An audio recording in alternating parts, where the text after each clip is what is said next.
Good day, Kavibal, and welcome to our Learn at Home Facebook Live. For the discussion today, the topic will be on 10 usually wrong ideas about teaching English in distance learning. Before we begin, take note of the following reminders. Make sure you are registered to the webinar to have your e-certificate of participation. Visit certificate.vibalgroup.com to generate your proof of attendance. Place your questions on the comment box allotted during the session and they will be addressed by our speaker later on. Share the video using hashtag LearnAs1PH as our official hashtag to our Vibal webinars. Experience learning, Kavibal. And now, to proceed with our webinar this evening, it is my pleasure to introduce to you our distinguished speaker today. Joey Suclan, as an Augustinian and a certified Microsoft Innovative Educator, has the compassion to teach minds and hearts through his vocation on literacy, teacher education, student affairs program development, and community enriching advocacies.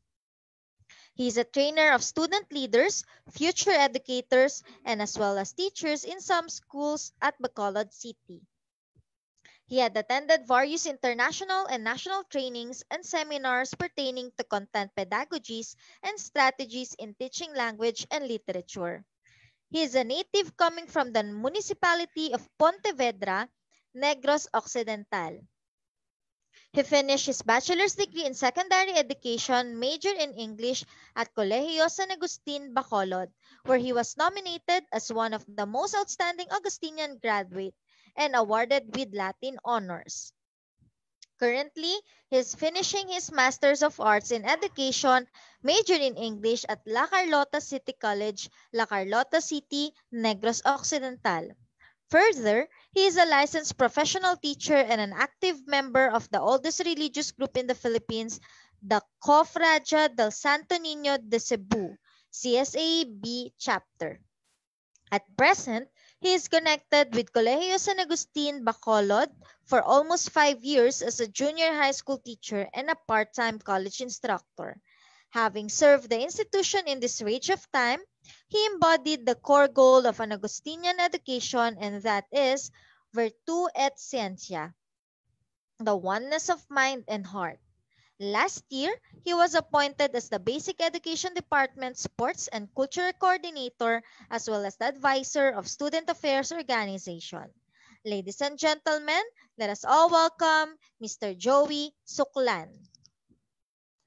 All right, so good evening to everybody, most especially to our viewers, educators all around the Philippines for attending this session for this evening. I am very happy to be part of Vival family as well as to share with you this evening what is in my mind, what it is in my heart to more or less could help you in these trying times. Okay, so I hope we can share this evening and I can give you an input that could be useful also in your teaching ministry. So this evening, I am going to talk about the 10 usually wrong ideas about teaching English in the distance learning. So first thing first is I would like to highlight three things in our talk for this evening. First one is usually wrong ideas. Second is teaching English. And lastly, distance learning. Now, what I am referring to when I am talking about usually wrong ideas, these are not intentional. Again, I would like to emphasize when I speak of usually wrong ideas, this is not intentional, which means might be this is just affected by internal or external factors. That is why a person, a teacher, an educator in English, for example, commit this wrongness, commit this mistake. But again, this is not really intentional. So this is the product of my observations, my experiences, and of course, some of my realizations in my teaching ministry. Now, the main purpose of emphasizing this wrongness is to more or less give us the guide, give us the direction on how can we correct, how can we give our best, our essential best to make learning as a best learning experience for our learners. Okay. Secondly, on this topic, we will be focusing on teaching English because, of course, I am an English educator and I would like also to help my fellow educators in English to more or less give our best, give our fullest capacity in order for the students to understand the lessons, the topics, and probably could grasp the things that they needed. Okay, that they needed, the most essential ones. Okay, so again, this is not only limited to teaching English.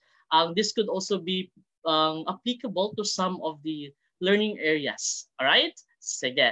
And lastly, we are going to focus with the what we call distance learning.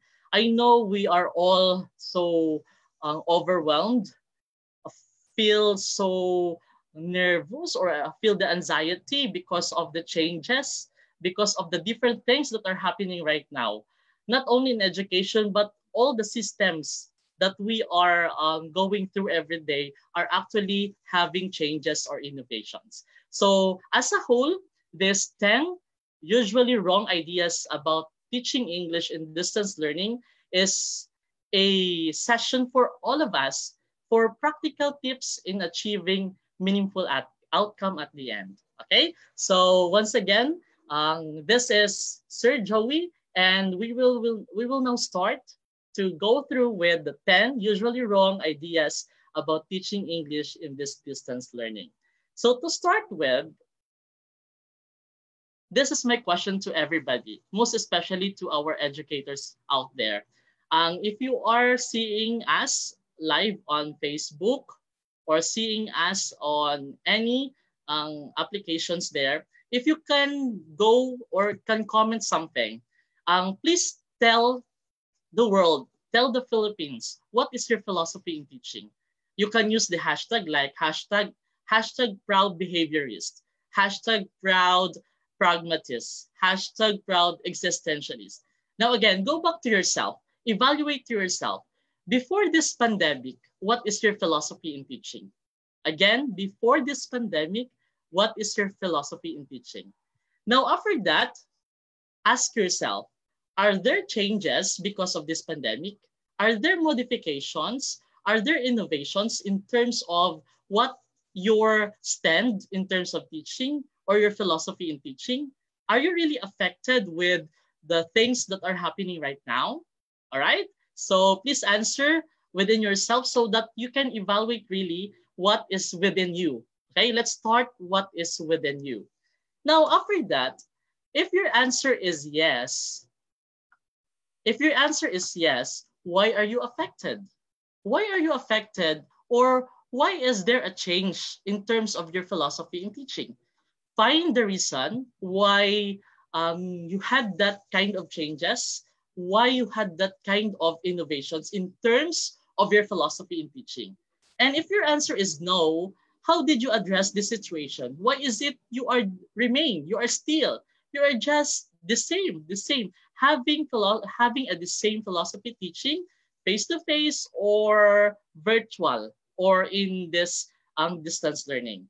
So now, why is it very important for us to know ourselves? Why is it important for us to know what is the stand of our philosophy in teaching in these trying times? It is because if we are going to go back to ourselves and evaluate our philosophies in teaching, this will guide us and help us in terms of the different struggles that we are experiencing right now in this new normal. I am telling you, if you know very well yourself, if you know what is your philosophy, your ideals about teaching, no matter what be the struggles, you will keep moving on. You will keep striving hard for best. All right. So I hope you are doing that right now in your own comfort, whether you are at home or wherever you are. So again, evaluate yourself. Now, for this evening, we will be guided with this outline. First one, let's recap. What are the components of teaching and learning process? After knowing yourself, what is your philosophy? Let's refresh ourselves. What are the components of teaching and learning process? Might be you commit as an English teacher this wrongness, these wrong ideas. It is because you forget something about the components, about the process in teaching and learning. All right?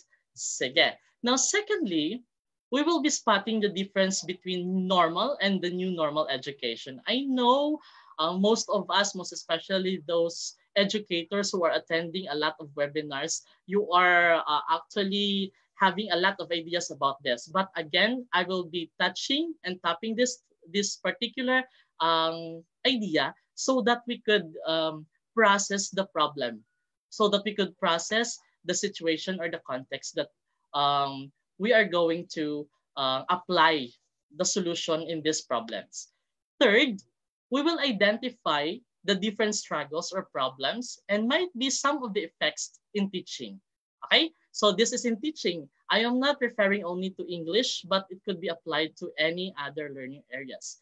And lastly, of course, the major topic for this evening is to discuss to you or to share with you 10 usually wrong ideas about teaching English in this new normal or in this distance learning. So this would be our outline for this evening, and I hope we will be guided thoroughly. All right, now let's start with the components of teaching and learning process.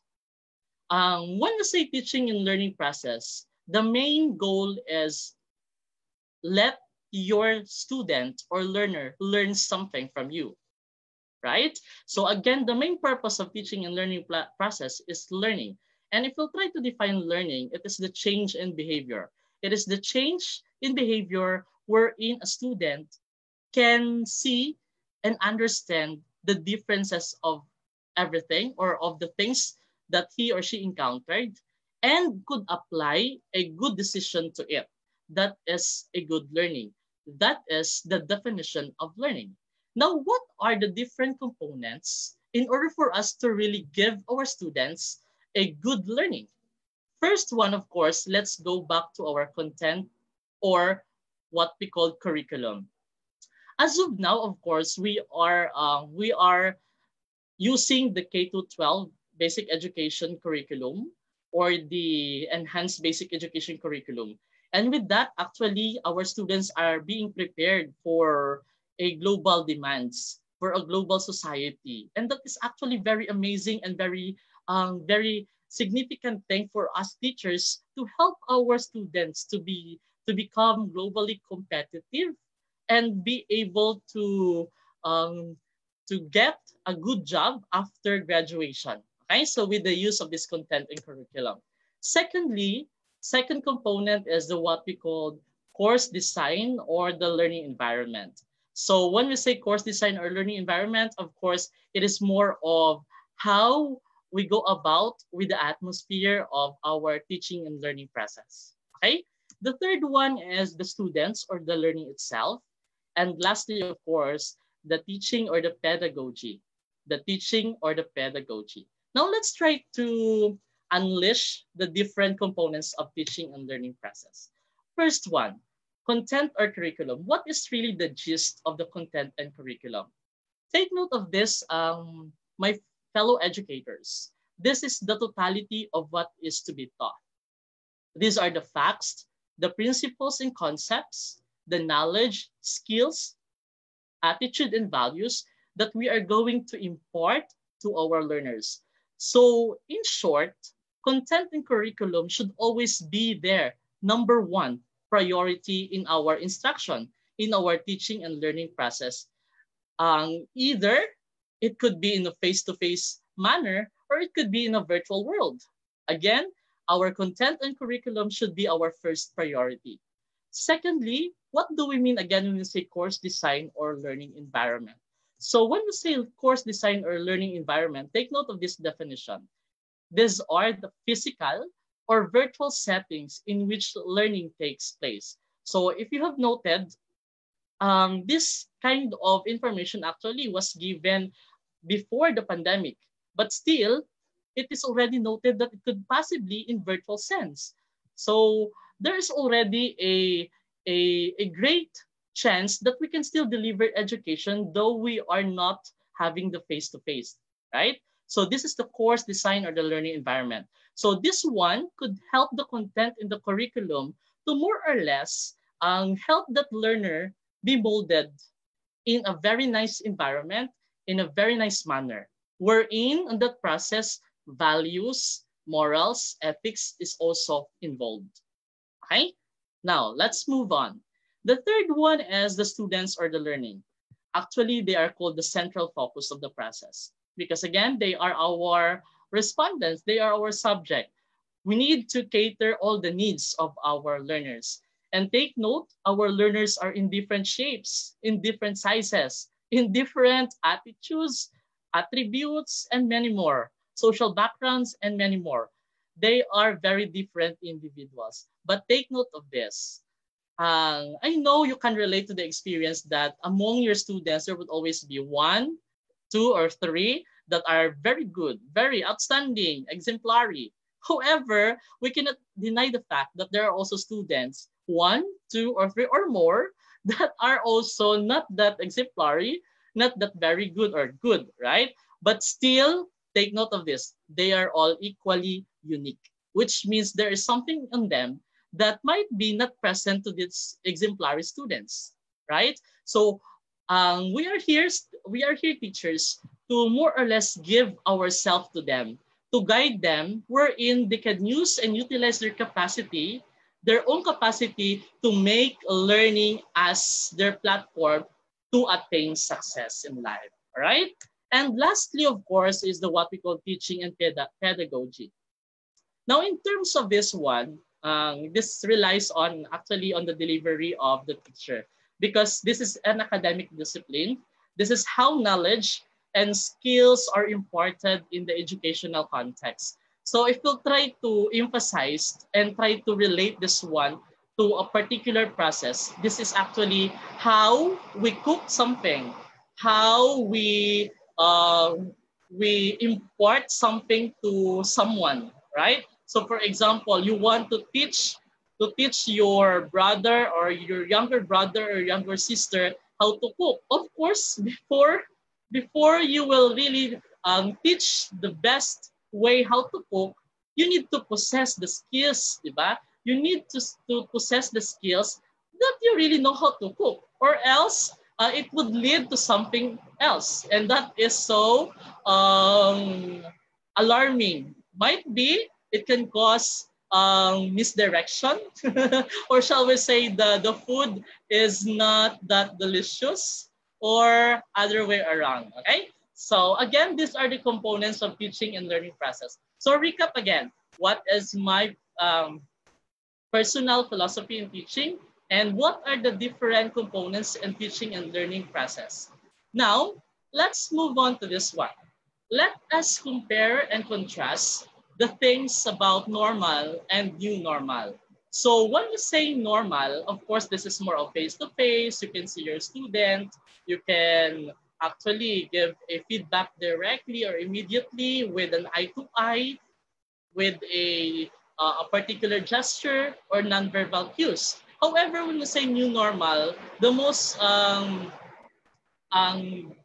the most different about this is you are not in face to face, which means there is no sense of presence. And as we all know, presence to our students really matters. Diba? So now let's try to go on to the classroom. Let's try to differentiate the two.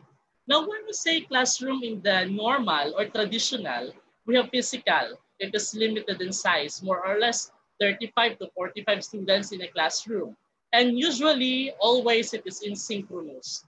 Okay? So which means it is really live. You need to deliver your lessons live. Second, when we are going to describe smart classroom in this new normal, it is unlimited.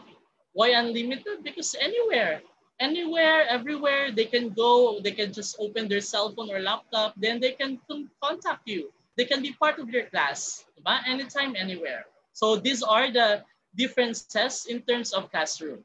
Now, how about with content? So with content, of course, usually in the normal or in traditional classroom, we have transparencies. I don't know if some of our millennial teachers or educators are still familiar with transparencies, but I think you are, because it is really taught in our edtech. No, though it is educational technology, it is still shared, the what we call transparencies in other materials. So textbooks, library, video, collaboration. These are the things under the content of the traditional classroom. Now, when we are talking about smart classroom, we're talking about the PC, personal computer, multimedia, interactive board, visualizer, projector. Now, if you have noticed, in terms of content delivery, there are advantages. There are advantages in terms of the new normal. If you have highlighted the interactive board, or if you say interactive, it is really moving. It would really captures your attention. It would really captures your mind and heart. Seeing those emoticons or emojis moving and keeping you alive and alert, right? So how about in the traditional? Of course, it's the teacher that needs to be alive and alert, energetic, so that he or she could really get the attention of his or her learners. Now, lastly, personalization. The traditional classroom is more of one learning path. When we say one learning path, this is more of the directive of the teacher. Though it could be as learner-centered activities, it could be as learner-centered pedagogies or strategies, still it is one learning path, because it is there the teacher who would really still monitor the progress of the students. It is still the teacher who directs, gives the instruction. It is still the teacher who can really assist the student, right? So because they are in school. Now, how about in the smart classroom? So of course, in a smart classroom, this is more of a different thing. Why? The learning path and the pace is determined by the learner. And with this, actually, some of the problems, usually wrong ideas in the distance learning, comes in with this kind of context. Wherein, because of this context, educators in any of the learning areas or domains, we are thinking that because our learner, we cannot see our learners that they are really doing the task, or might be there's someone behind them, under them, in front of them, or beside them, below them. I don't know, but still we don't know. We don't know who is the one working with the task. So that is our concern. And with that, it creates a wrong idea on how to adapt on that kind of situation. So later on, I'll try my best to share with you possible remedy or solution on that. So again, these are the scenario. These are the things that we need to be cleared about, because these are the things that would create as wrongness. These are the things that would create as shall we say, not good in decision making. It's because we are surrounded with a very different context, okay? With a different kind of education.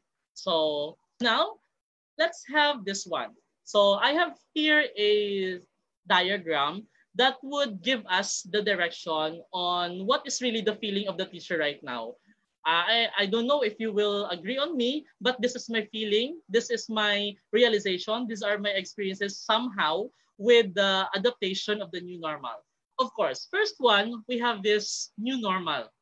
And new normal would really give us new ideas. It could be ideas that you can use or utilize different um, applications, different gadgets, different thing or strategies, new strategies. Everything is new, new. So now with these new ideas, okay, for those millennial educators, most probably you can adapt easily. It's because you are into technology. But most of the time, our teachers or our tenured teachers would always say that um, mabuti pa yung mga millennial na mga guro kasi ang dali nilang maka-adapt sa new normal dahil magaling sila sa ganito, they are good on these things, they are capable of this. Okay. I would like to shift that mindset. Okay. You're correct. You're correct on that idea that most probably these teachers who can adapt easily with the technology is easy for them to deliver the teaching and learning process. However, I would like to give you a little shift on that idea. Please don't close your mindset on that. Because again, this particular virtual classroom, virtual world, virtual new normal, we are also giving learning. We are also imparting learning. The same thing with the face-to-face. Maybe or might be you have different problems or struggles with how to adapt with these technologies. But mind you, this is not about the technology again. This is not about how you will utilize because you don't know. This is not about the so many gadgets that you will be using. It is about yourself to give to your students. I hope I am clear. I am clear to you. Again, I would like to emphasize more, most especially to our teachers nga consider as tenured nga they could not kuno, they cannot adapt with the new normal.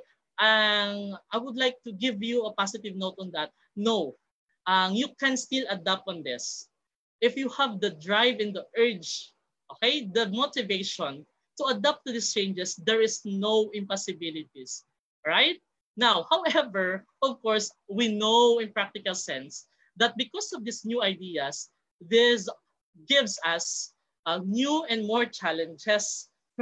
New and more challenges. And mind you, tenured teachers, our millennial teachers are also adapting, okay? We are also adapting. So therefore, the problem, the challenges are there. Even though you are young, you are old, you are whatever, okay? The challenges are still new and still more. All right. So again, this is our scenario right now, and we cannot avoid this thing. Okay, it is really present on our context right now. So with this new and more challenges, there are persons who can really accept newness, who can accept this new, this more challenges with positivity or positivism. But of course, on the other side of the hedge, there are some persons or people or educators who feel this mental confusion. Again, mental confusion. When you say mental confusion, you feel anxiety. Can I really do the teaching and learning process because I don't know how to use this one? These are the mental confusions that we are experiencing as educators. Some of us, mind you, tenure teacher, not only the tenure teachers, but some of us as millennial teachers are also experiencing mental confusion. And with this particular mental confusion, it could create something in our mind. And if it is there in our mind, we can create something sometimes that it is not already acceptable to the components of teaching and learning process, as well as we forgot something very essential to our teaching and learning process. Okay? So because of these mental confusions. Now, according to a particular survey of Accenture 2020, there are five new human truths for experiences. These are implications of COVID-19 on human experience. Of course, educators are not exempted. All of us are experiencing this particular human truth. So what are the truths? Are you ready for the truth? And the first truth is the cost of confidence. All right? Um, all of us, educators, not or non-educators, teaching or non-teaching staff, we are actually having a struggle in terms of taking confidence, particularly in making decisions in this new normal. Diba? Most of the time, we are relying on someone. Most of the time, we would like to ask first before we go through or we decide on things because the cost of confidence really matters on this pandemic time. Okay? So most of the time, we avoid risk. We avoid risk. We don't want to risk something, right? And the trust should always be there. Okay? So the trust should be highlighted in this cost of confidence. So the more that you are confident enough and you trust yourself that you can adapt to these changes, I believe you can really ignore or more or less erase this wrongness in our mind, and eventually it would ripple to your action in your teaching and learning processes. Okay? Secondly, we have this also what we call virtual century. When we say virtual century, the enforced shift to virtual working, consuming, and socializing will fuel a massive and further shift to virtual. Anything can be done virtually. Yes, this is correct. This is a very nice survey coming from Accenture 2020. Anything right now is under a virtual world or inside the virtual world. We are communicating through our messenger, through our LMS, through our any platforms, online platforms, no? So again, and with this, it will create another problem to teachers who cannot adapt easily with technology. So, but sir, you have said a while ago that a tenure teacher would not worry about it. Again, it is mind setting. It is more of the mind. I know in the first hand experience of the new normal, a lot of things will be observed. It could be positive, it could be negative. But if you would not try to accept and embrace this, there would be no direction. There would be no learning for you and for the application in your own teaching ministry. Okay? So you need to embrace this virtual century. Third one, of course, we have this. Every business is a health business. Of course, most especially schools. Schools are now observing protocols in entering the school. For example, our school is really very careful in terms of the protocol because again, it is the school who has the control of the people who are entering, or shall we say visitors who are coming in and out of the campus. So everything now is health concern and health business. But take note of this. This health business, every business is a health business. We are also actually emphasizing this to our students that they need to stay at home, right? That is why some of us or some of our schools are adopting LMS, the Learning Management System, in order for the students to have comfort, to have a comfortable and safe environment while learning at home. Diba? But because some cannot finance on that thing, they opt to more or less go to modular. And there's no problem on that.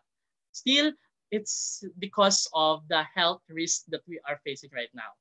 Okay, number 4, cocooning. Are you familiar with cocooning? Everyone is being told to self-isolate.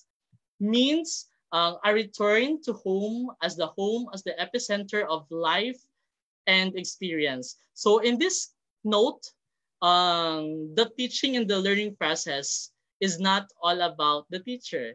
It's not all about the directive of the teacher. It's not all about the guide of the teacher.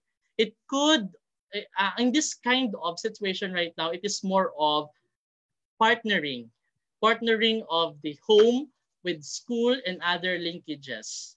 This is more of a collaborative and cooperative um, effort of parents and teachers as well as of the administrators. So cocooning, all of us are now at home, I guess, and I hope so that we are all safe.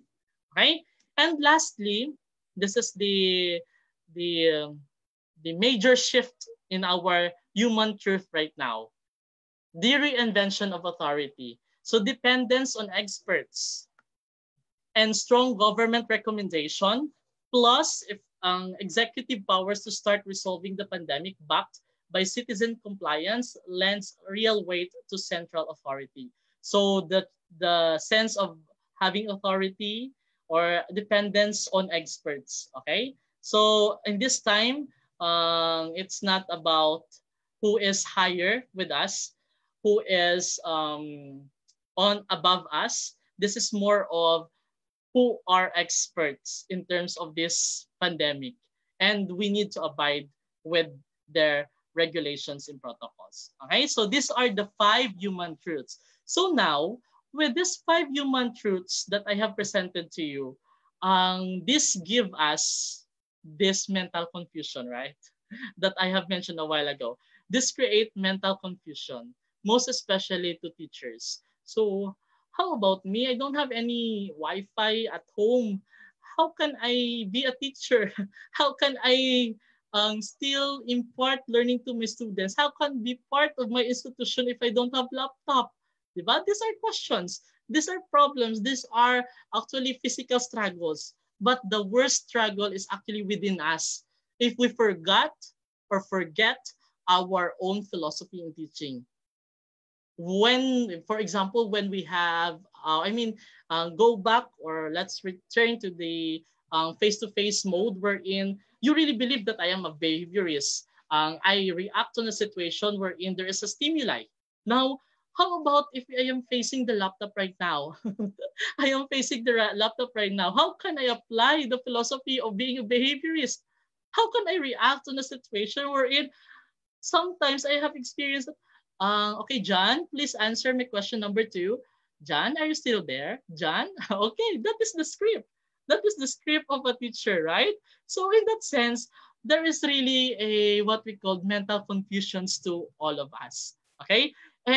But mind you, these mental confusions can be handled if we have set our philosophy in our mind and try to radiate it to our system and try to practice it again.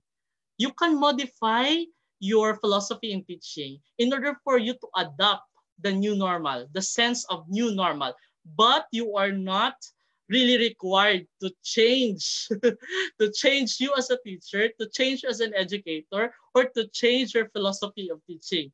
What you need is you need to modify in order for you to adapt. Okay? So I hope as of the moment, you are also thinking of, what is really my philosophy in teaching in this pandemic? Is it the same with the face-to-face or is it different? Oh, that's the question. And if you can answer on that question at this moment, actually you can log out now because that is the main thing about here. I will be sharing to you wrong ideas in English, but actually if you know your philosophy in teaching, you cannot commit wrongness in terms of how you deal with your students. Okay?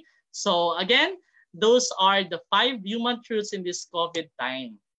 Now next, in order for us to have really a structured answer, structured ideas, or specific ideas on the different things that are happening in the teaching learning process, more particularly in the um, acquisition of language, which is present in teaching English.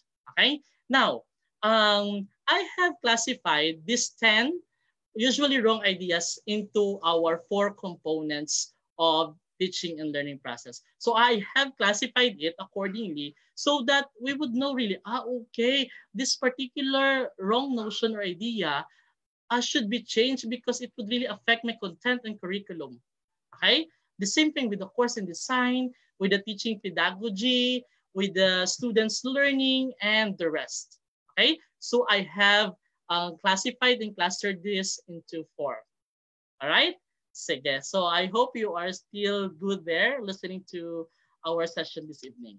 Now let's start with the first one. The first wrong idea in teaching English in this pandemic time is that literature is boring to teach or to learn. Most especially if you are having literatures that are quite long, very long, very, very long. So of course, students would not have an energy, a motivation to read that because that is quite long. I know research would say that students right now, our learners right now are really challenged in terms of reading. With all the macro skills, reading is really very critical right now because most of the millennials, the generations Y and Z, they don't like to read.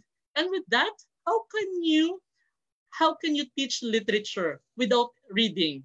Diba? So there is in mind of an English teacher in this time, okay, literature is boring to teach and learn. Sige, just give them reading materials. Okay, publish reading materials, then go. Then, students, answer the guide questions below. Okay, I'll be checking that. And after that, you're free. Okay, so literature is boring to teach and learn. This is a wrong idea about teaching English. Because again, if you try to define boring or bored person, doesn't just have nothing to do. Just have nothing to do. So which means the material that you have given, the very, very long literature is boring because they don't have an application on the thing. That is why they don't have or they don't see any significance or meaning on that. That is why they feel bored. Take note of this. He or she wants to be stimulated, but is unable, for whatever reason, to connect with his or her environment, a state Eastwood described as an engaged mind. Take note of these English teachers or English educators or even other educators there. Giving a literary text or giving a situational in math, for example, situational problem is quite long. If your students feel bored, which means they are unengaged, you need to give them something based on that literature or based on that text that they could really engage themselves, like play. They play a game. They can also create something out of that literature text. Or might be, for English, if it is quite long, you need to create or devise another way how to storytell. You can video yourself, right? I know we are all pretty and handsome. Of course, if we can deliver the story within our we ourselves really the one who would give the story to our students in a recorded or in a video. Of course, this would give another experience for students, not because they would look at you, or shall we say, would describe si sir is so very handsome, or si mom is so very unique in terms of the hair, blonde hair. Not about that. But the thing is, you can attract their attention. And attracting their attention could lead to motivation. And that motivation could lead to something that they would really be hooked in your activity. And you cannot say anymore that literature is boring to teach or learn. Okay? Secondly, this one, partnered with literature is language, right? So language is difficult to elaborate. If we'll try to go to the experience we had in the face-to-face, teaching language is actually critical and complex in nature because you will be focusing more on the structure of the sentences, outlining of the paragraph, giving or shall we say, putting cohesive devices, and many more. These are topics under language, diba? So, of course, this is difficult in the sense that it is really complex. This is really a complex topic or content. So, how much more if we are now in a virtual sense, in a virtual world? How can we teach language? Of course, teachers would always say na lang ganyan, oh no, language is really difficult to elaborate, so I will just give them, okay, these are verbs. These are verbs. These are example of verbs. The underlined words are verbs. So therefore, try to study, try to evaluate within yourself, and try to see within yourself what is the problem. What are the characteristics of verbs? Okay? And again, you end on that thing. And that is wrong. Okay? Because you are thinking that language is difficult to elaborate. Take note of this. I really appreciate those English teachers who can use different apps or applications in the web or in the net that they are practicing language in more interactive way. Actually, there are a lot of materials in the net that we could use to make language interactive, as well as we can really complete the topics included in our language content. Okay? So I know in our MALCs, we are just given with some are general, some are quite specific. Okay? Learning competencies, di ba? So of course, if it is general, you need to simplify it. You need to simplify it related to that general. Okay, for example, you will be talking about the use of verbs, nouns, and adverbs in a sentence appropriately. That is the MALCs in grade 7. Now, how can you elaborate on that? Of course, before the students can use effectively the adverbs, the verbs, and the other parts of speech in the sentence appropriately, you need to clear first what are nouns, what are verbs, what are adverbs, and with that, give the different types. After that, try to differentiate among all of the part of speech. Then that's the time you'll try to apply it and elaborate it into new context, which is using in the sentence. And in that point, you are now actually reaching the MALCs, which says that students will be able to use adverbs, verbs, nouns, and in the sentence appropriately. So before arriving to that MALCs, you need to have a specific goal, a specific objective to more or less help you attain that general MALCs or the general learning competency. And in that sense, you cannot now think that the language is difficult to elaborate. There are a lot of things and ways that we could use to make language fun and interactive.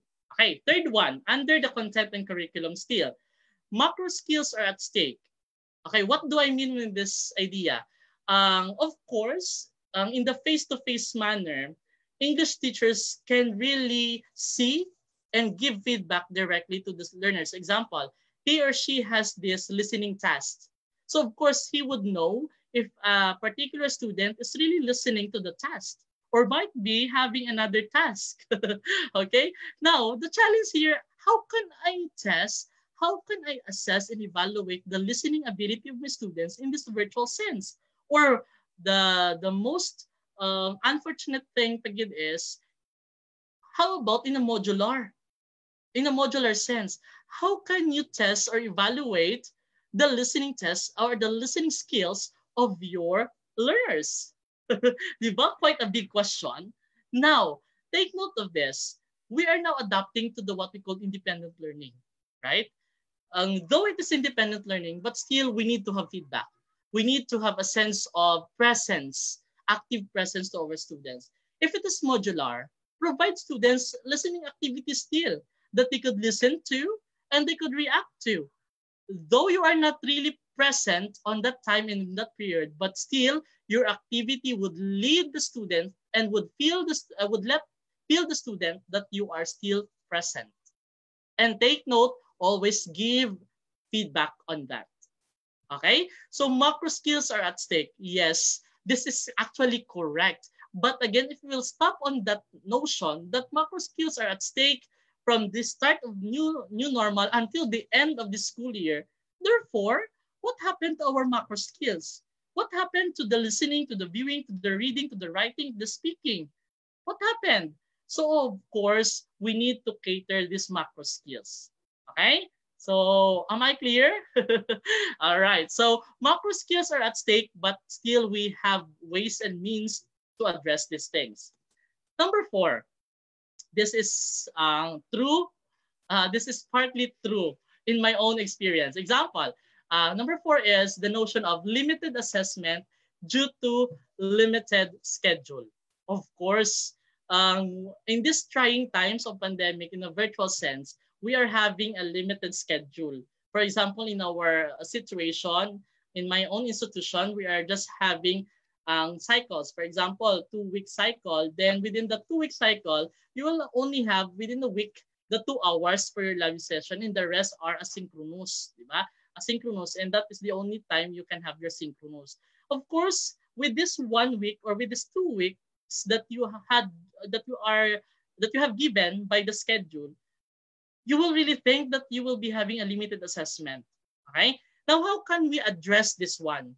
Okay? So later, I'll be giving you remedy on this. This is quite true. But again, don't stop on that notion. We can still do something to address this kind of problem. So this 4 is included to our content and curriculum.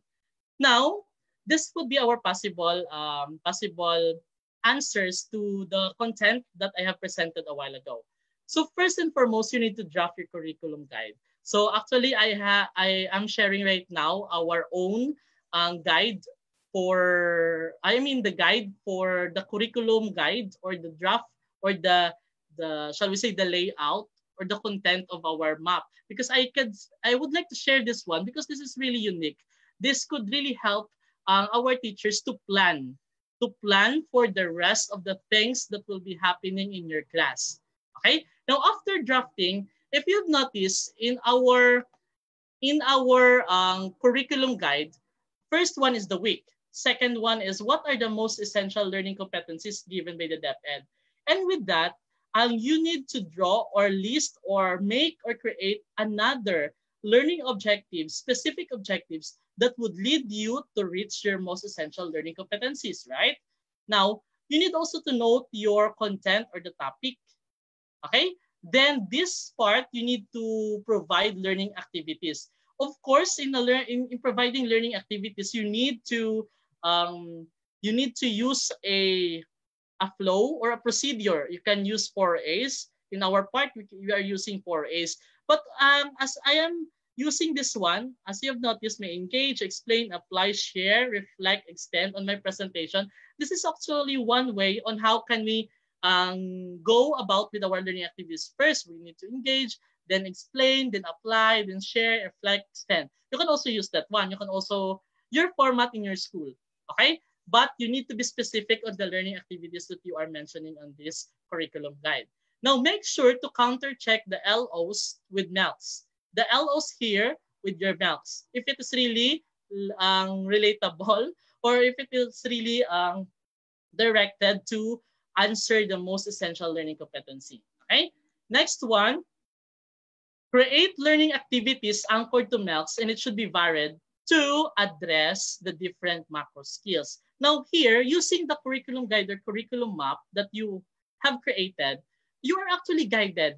Example, in the learning activities, on this week, I will be more of listening tasks. So with this kind of macro skill, I'll be giving my students this activity. I will be giving a story like this, like that, and all of those things. So you will be guided with the use of this guide. Okay? So now after that, because there is a problem in terms of the literature, it is boring. In this particular draft, you can already plan interactives. You can already plan interactive storytelling, recording video, or what else, whatever you want to include in your discussion. Okay? Sige. Now, of course, there is a problem man mentioned a while ago about language. So of course, in this particular draft or guide, you will be guided on the different practices or drills that you can incorporate to your content. Okay.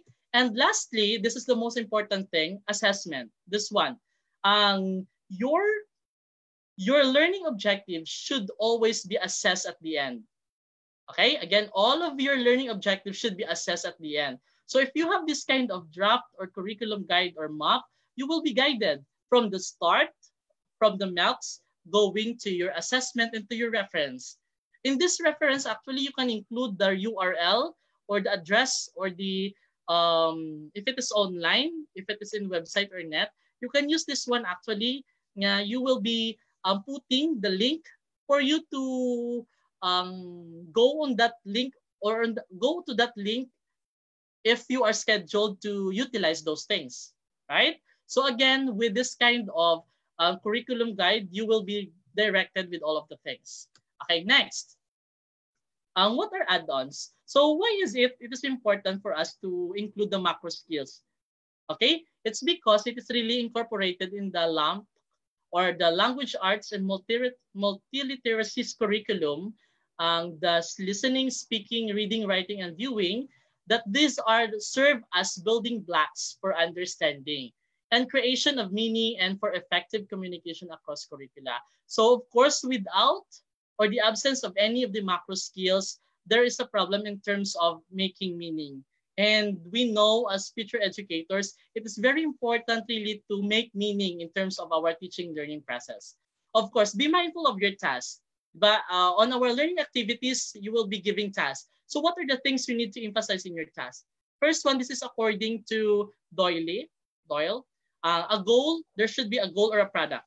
Second, you need to simplify or clarify your resources, the materials you're going to use. And lastly, you need to set the skills needed in that particular product or performance. These are the three. So actually, these are quite basic because I know every time we are having activities or tasks, we are doing this one. But might be because of mental confusion that we are experiencing right now, we don't emphasize to learners or to our students the goal. And that is wrong. We need to emphasize it. We need to emphasize the things or the resources ahead. Okay? Most especially in primary year levels. Okay? And of course, the most important thing is emphasize the skills that they needed in order to fulfill the task. Okay? Next, let's move on to the course design. Okay? Course design, this one. We are overwhelmed with apps to fully ensure effective e-learning. We really believe, we have the notion, if we mastered all the apps, we can really effectively deliver the e-learning or the distance learning. Okay? So actually, it's not about the apps again. If you can use 1 to 2 to 3 apps, that's good. If you know a lot, very good. But again, it's the way, the process on how you use the apps. And be mindful that the target is really on point. Okay, the target is really on point.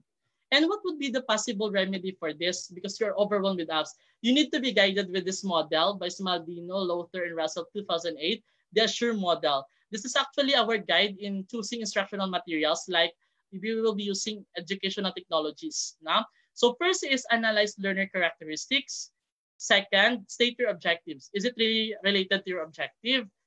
Third, select or modify or design materials. If there are modifications, if there are changes, then fourth, utilize materials or require learner response. Of course, your apps should require a response. Okay, it would require a feedback coming from your learners. And lastly, does this application really evaluate my objectives? Okay, so that is our guide in choosing our apps. Okay, next, students and learning. So how about with the students and learning? What is another wrong ideas about it? Task overload to achieve the MELS. Okay, most of the time we are so excited that our students would really achieve and attain the MELS that is provided by the DepEd. So with that, we are giving them a lot of tasks without minding that our students are actually enrolled in many subjects. And with this kind of situation, there are a lot of negative feedback coming from the parents. Am I correct? Right? So therefore, we need to create a task or task schedule. Okay, later I'll be giving you a possible remedy, but we need to create a task that is significant to the MELCs. Okay, it's not necessarily na one learning objectives you need to have a task. You can incorporate actually. This is integral. The same with the macro skills. These are integral. You can incorporate the listening to speaking to writing and to viewing and the rest. The same with our task with the MELCs. You can incorporate the MELCs with your task. Claro? I hope it is clear for everybody. Okay? And number 7, distance learning means 100% independent learning. Okay, this is actually correct in some point because we need really independent learning in distance learning. But based on my own realizations on this, 100%, I think no, it should not be 100% independent learning. Why? There's always a room for us teachers to guide, to assist our learners. And that is why independent learning is not really that 100%. Okay? What I mean of not 100% is totally you will be giving everything to students without any feedback. Though there are already key answers, there are already some things that they could check their work. But it's really different if you teacher could really give a feedback because you have read the output of the student. You have really evaluate the performance of the student. So again, it is not 100%, but again, it is important to adapt on independent learning. So what are the possible remedy? Task scheduling and highlight independent learning with constant feedback. So again, this is not 100%, but we need constant feedback. For okay, now for add-ons, there are the tips on task scheduling. First one, start where they left off. Okay. Second, think through the past few days and rearrange the schedule to fit your new needs. All right. So we need to be flexible. If the students are not yet done or might be not really complete the task or not really learn the skills, you need to adjust. Though you have the draft already of your curriculum guide, you need to adjust. Okay?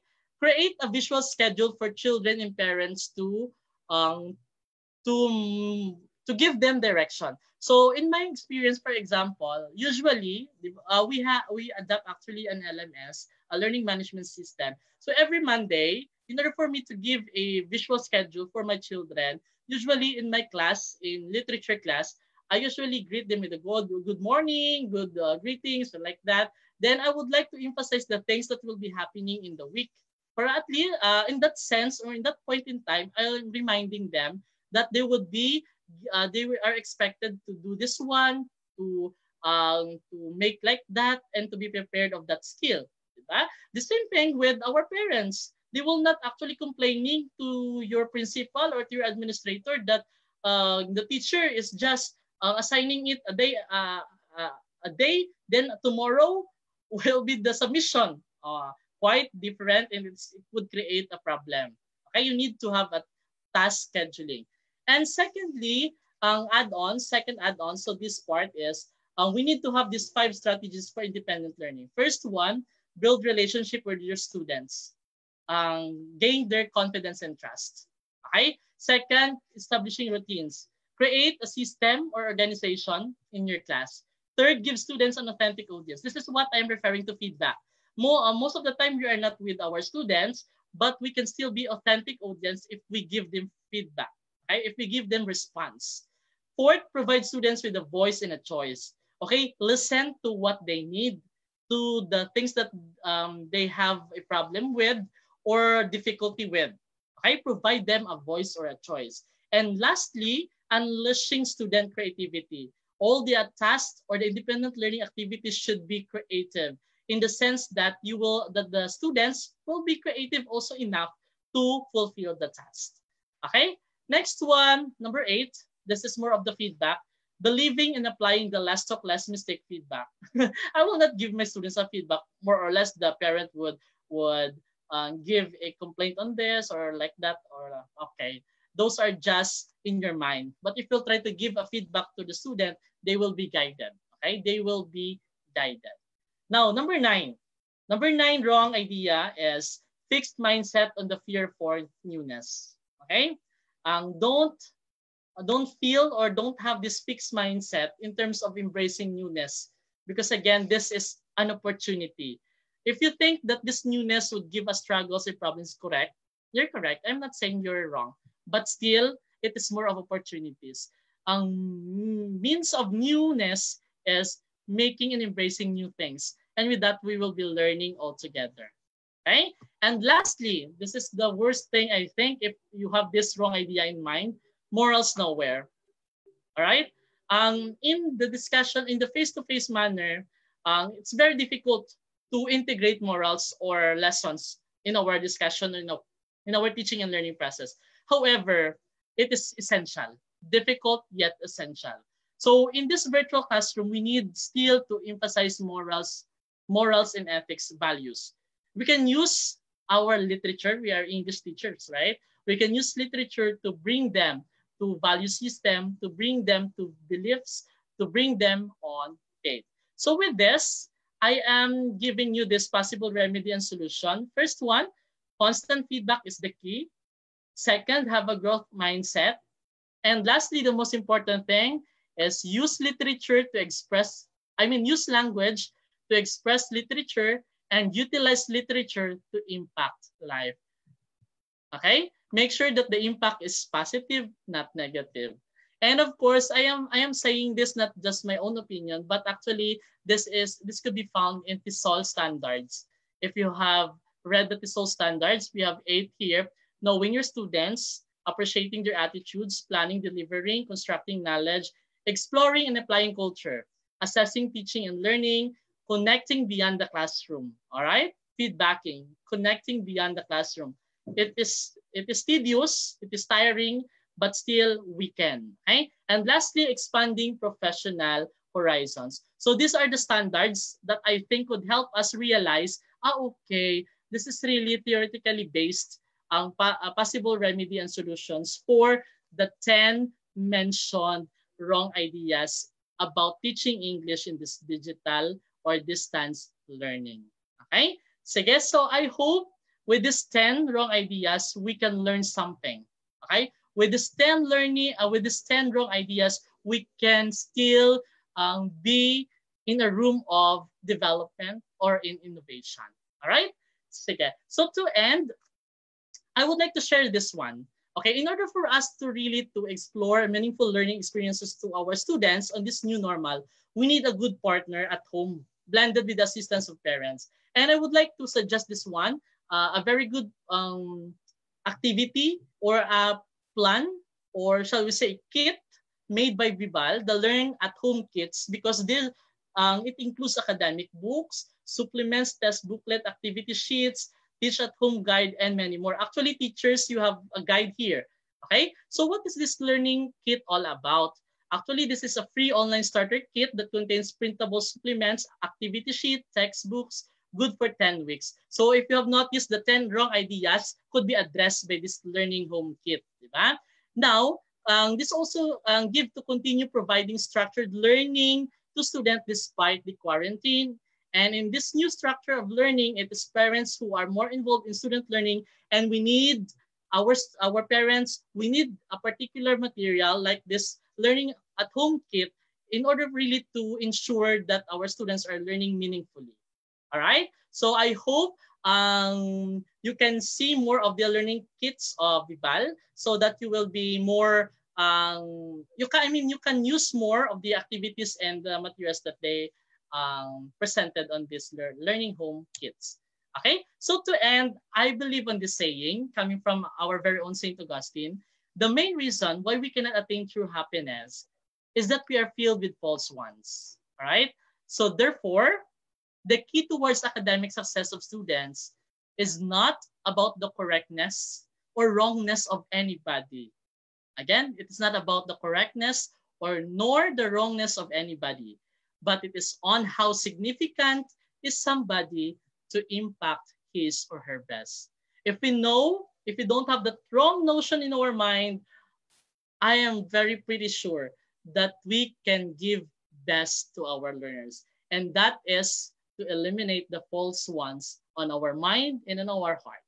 Okay, so once again, thank you so much in listening and viewing our session for this evening, and I hope you have learned something. Thank you.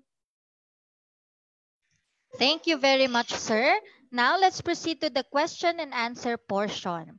Our first question is from Luisita Tandayug. What could be the possible effects of distance learning on English language learning? Okay, sige. Thank you for that question, ma'am. Actually, I have mentioned already, included in the 10 usually wrong ideas, there are a lot of effects, positively and negatively. For positive sense, we can use interactives. We can adapt on different things or materials that could address the needs of our learners and interests. However, on the negative side, of course, the notion of literature as boring because the teacher cannot really do the storytelling, do the presentation of the literature physically. Actually, this is quite a problem or a wrong notion. But still, again, go back to our discussion a while ago. There are still ways. There are still ways to address this issue. Okay? So go back to your philosophy in teaching and try to eliminate or try to examine yourself on how can you give solutions to the problems that you have encountered. I can't mention everything, but the some of it actually or some of those are actually mentioned in our discussion. Thank you. Thank you, sir. Our next question is from Marcel de los Reyes. How to help your ESL students in distance learning model? Okay. Of course, I think for me, based on the whole thing that I have give you or shared with you this evening, I think the most important thing to help our learners in teaching English is, of course, giving them a feedback in whatever task that we are doing. Okay? It could be simple tasks, it could be complex tasks. We need to give feedback because the more we give feedback to our students, the more that they would feel that, okay, I am doing good, I am doing right. But in the absence of feedback, our students will be misdirected. Instead of learning, actually misconception of the topic is happening to the mind and heart of the student. Okay, thank you. That's all the questions we have for now. Any last reminders to our viewers po for today? Okay, sige. So, my last reminder for everybody, most especially to English educators, is we need to embrace, to open ourselves to this new normal. Do not limit our horizon on just thinking on those wrong notions. Because again, these are just ideas. We can still give and create innovations with these problems. Okay? We can still create a significant teaching learning process to our learners and ultimately this would lead them to academic success. Okay? Thank you so much to everybody. There we have it. In behalf of Vibal Group Incorporated, I would like to thank our speaker for today for this very eye-opening and insightful learning session.